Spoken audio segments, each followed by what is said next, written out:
లేక పరస్పర కలహాలతో తమ పతనాన్ని తామే ఎలా కొని తెచ్చుకున్నారు అన్నది ఒక సినిమా కథను తలపించేలా మనం విశ్లేషించబోతున్నాం. ఉమ్.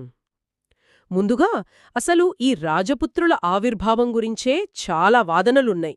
ఒక కథనం ప్రకారం వారు అగ్నికుల క్షత్రియులు, అంటే యజ్ఞగుండంలోని అగ్ని నుంచి పుట్టుకొచ్చిన వీరులు అని కొందరు నమ్ముతారు. ఆ కాని చారిత్రక ఆధారాలను బట్టి చూస్తే సెంట్రల్ ఆసియా మరియు యూరప్ ప్రాంతాల నుంచి వచ్చిన తెగలు ఇక్కడి సమాజంలో కలిసిపోయి రాజపుత్రులుగా మారారని ఇంకొందరంటారు. ఖచ్చితంగా.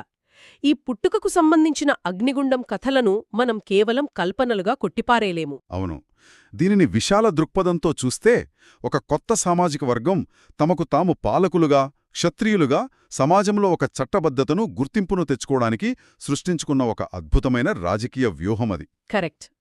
అనాల్స్ అండ్ యాంటిక్విటీస్ ఆఫ్ రాజస్థాన్ లాంటి గ్రంథాలను పరిశీలిస్తే వారు దాదాపు 36 రాజవంశాలుగా విడిపోయి విశాలమైన